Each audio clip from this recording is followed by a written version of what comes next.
Don't just live for tomorrow, or just live in yesterday.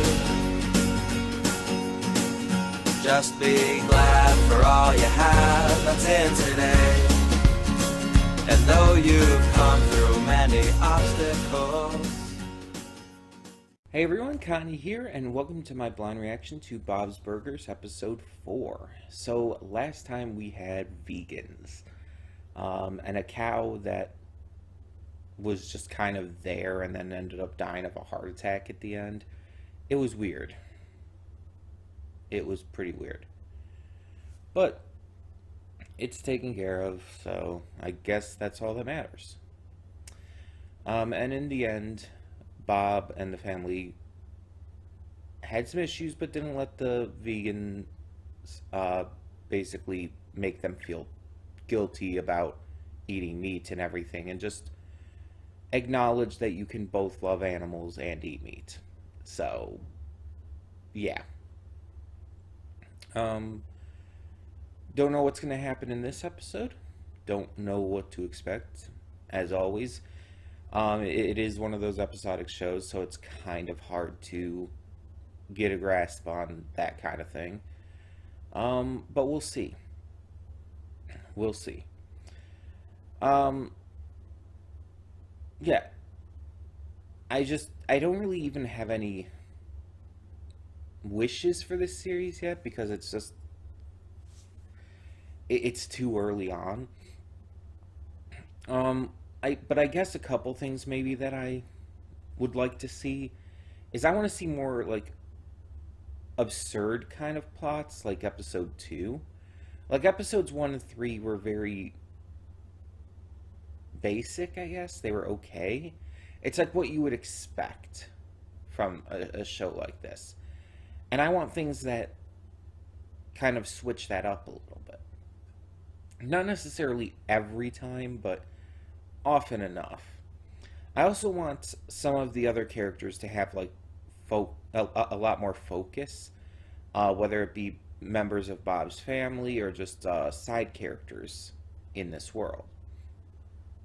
I want there to be moments where they get the majority of the focus in the episode, and it's more about a specific character, not just Bob, but more about a specific character here and there, rather than just being, all of them sharing the attention every time. I want there to be, character-driven specific plots with this. But with as long as this series is, it's very possible there could be. But we'll see. Like I said, I don't really know what to expect at all. I don't know pretty much anything going forward.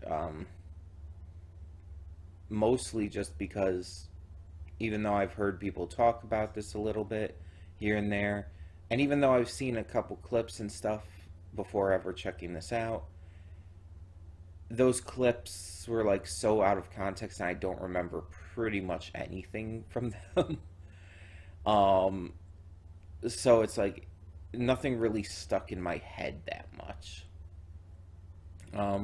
But that kind of happens when you're just randomly seeing an out of context clip, like when you're watching a video on, like, I don't know, cartoon moments or something.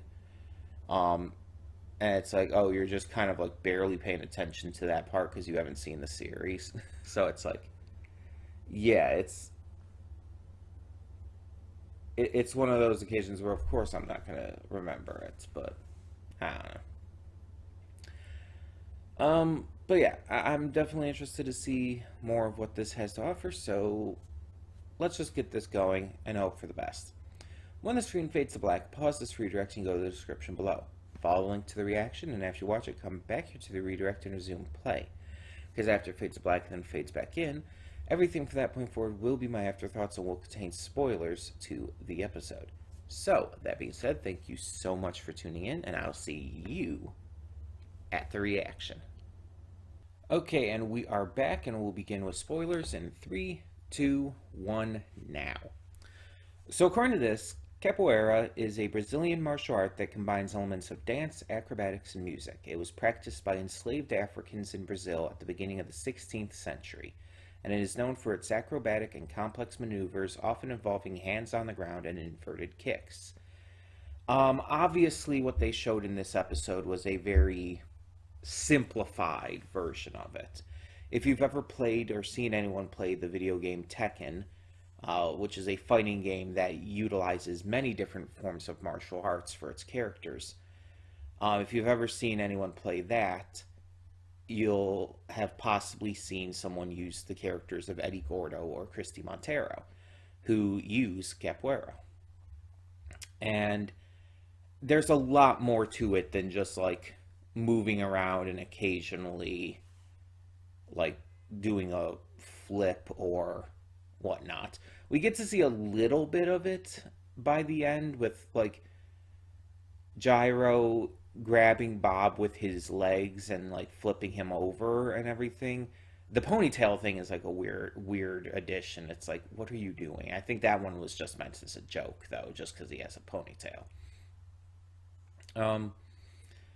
And to be fair, I don't know everything about the martial art myself. I mean, the only martial art I ever practiced personally was karate, and not even for that long. And I haven't really like gone into study about this stuff. But just from everything I have read and have seen about it, it's like, yeah, this was obviously very simplified. But to be fair, I guess it did show like a beginner's class and like earning their yellow cords and everything. So it's like, yeah, it's not going to show like the in-depth stuff yet, I guess. But this was definitely more of, I guess, what I wanted. As I mentioned in the pre-thoughts, episodes that focused on specific characters other than just Bob. And while this one did have a focus on Bob still, a notable one, and granted it's only episode 4, so still, but it also had a major focus on Tina specifically. Tina was apparently depressed over someone like moving away, I believe, and that they wouldn't get to hang out anymore. So she ends up finding out about and joining this capoeira class as kind of a coping mechanism, and just out of interest because she happens to see through the window that the instructor is conventionally attractive to her. So she joins the class, starts learning about it, but becomes completely obsessed with the instructor, Gyro. To the point where like she's talking about all this like stuff he supposedly does or does not do, and it's like it's very much like those Chuck Norris jokes. Like, you know, those jokes like under his beard he has like a third fist and stuff like that. You remember all those Chuck Norris jokes. So, like that isn't really a thing as much anymore, but it used to be. But it's very much the same kind of thing. It's like, oh, Gyro only gets 2 hours of sleep because he regulates his heart. It's like that's a Chuck Norris joke. And it has to do with martial arts too. So there you go. But it's, yeah, she's just becoming completely obsessed with him because, again, she's attracted to him, and there's the aspect of just obsession through kind of idolization, which is a very common thing in a lot of places. Fan culture is a big example of that. A lot of people will idolize actors and voice actors and whatnot, because of the characters they play. They grow attached to the characters, so they begin idolizing the actors. And it can lead to some very unhealthy obsessions that end out in some really bad ways. This has just been a common thread throughout history. And it even happens with musicians and just celebrities in general. So it's like she's getting to that point where it's affecting her everyday life, and she's starting to like become so obsessed with it, she's putting all of her focus into it. And there's nothing wrong with like being super into something. Um, in fact, I've always encouraged passion and dedication to things. I believe that you should be super into things, whether it be a series, a video game, some kind of just thing you do in your life. It could be a martial art. But you have to learn to dial it back if necessary and not like walk that fine line into obsession. Um, and the thing is, it is sometimes harder for people with autism, which, as I've stated in the previous uh, videos, is kind of hinted that Tina may have. I mean, they even kind of said it in one of the episodes. I think the first one. But it's kind of hinted that she may have it.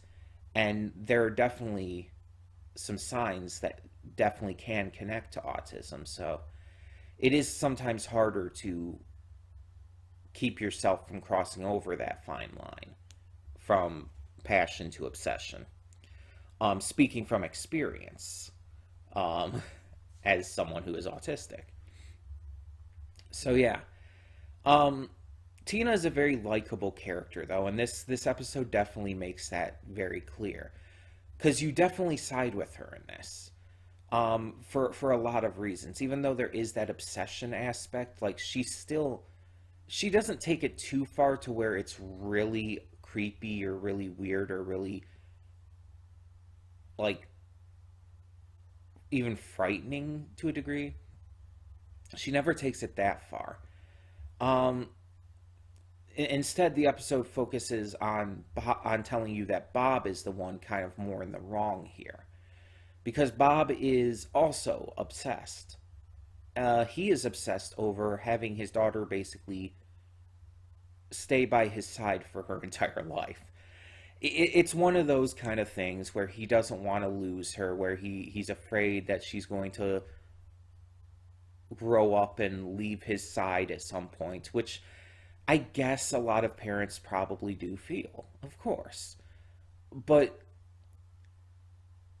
there's this unfounded, annoying aspect to a lot of these kinds of stories where it's like the parent is too clingy and doesn't want to let go and like mistreats their child, even if just minorly because of it. Because it's like they'll like ground their child just to keep them from going out and like being away from them and stuff, and it's like that's not great at all. um and it's like it's really hard to do this kind of storyline. I've seen it done in other shows and cartoons and movies and all kinds of stuff, and it's really hard to do this kind of storyline because it almost makes the parents seem really unsettling at times with how much they're obsessed with their child like staying by their side. It's a little creepy if I'm not lying for a parent to be that obsessive over that kind of thing. Um like there's nothing wrong if a child wants to stay by their parents' side a lot or whatnot, but it has to be the child's choice, and if a parent's trying to force it, it's just weird. Especially when the kid starts to get older, like into late teenage or even young adult years. Um, but yeah, it's there's a lot that goes into that, so there's a lot that would need to be discussed in regards to that, and we don't have the time right now. um, but yeah, Gyro himself ends up being quite a creep himself. He's not like creepy in a weird way. It's more like he's just kind of a creepy asshole. He is very obsessed with everything himself, and he's trying to very much lure Tina over to his class to continue, I guess, I don't know, sucking money out of her. um, and it's very clear that he's not really like the best person. kind of a bit vengeful. He's kind of a bit like annoying about things. Like just the fact that by the end that he like refuses Tina her cord. Let's be honest, because of Bob. He did it specifically because of Bob. He was being a petty asshole. And then he kept just beating up Bob, like messing with him and fucking with him just because he knew Bob couldn't do anything back to him, though Bob kept trying to defend his daughter and all. And it's like, so it's like both Bob and Gyro had kind of like moments in this episode where they were definitely being the asshole. It's like that subreddit, am I the asshole? Both of them are. But Bob does end up coming around by the end and end up supporting his daughter rather than trying to force her into what he wants for her. Which is good. Which is very good. So it does come with a kind of good message to it as well. That you should support your loved ones in their chosen endeavors rather than try to force them into your own desires, especially when it comes to your children. So it is good in that regard, and it was an enjoyable episode. It was fun. I really didn't expect to see Capoeira in here. Like that caught me off guard a bit. It's just something you don't see talked about a lot. You don't see like in media a lot. So it's pretty interesting. Even if this episode does just get some people interested in checking it out and all, it's a really interesting martial art. And yeah, it's something that is fun to just check out from time to time. So yeah, again, it's in the video game Tekken, or you could probably watch plenty of videos. There's probably a lot of them on YouTube because there's videos for everything on YouTube. I don't know where you would find a class. It probably depends on where you live and other factors, but there's probably classes around, I would assume. Probably more in like, I don't know, California or something, maybe Florida. I don't know. I don't know. I'm just thinking of places where it's like, where you could see kind of like a martial arts studio like that being placed. I don't know. It could be anywhere. I don't know. But yeah, I like that this episode was a Bob and Tina episode specifically, and I want to see more episodes like that focus on specific characters. The others are there, but they're definitely side characters, just there for jokes and flavor and whatnot. But I want to see episodes that are really notably focused, like this one was. So, in a way, this was really good. It wasn't. I still think the second episode is the best so far, but this was good. But tell me in the comments below, what did you think of episode 4 of Bob's Burgers, and thank you so much for tuning in. For now, I'm Connie, and I'm signing off. See y'all next time.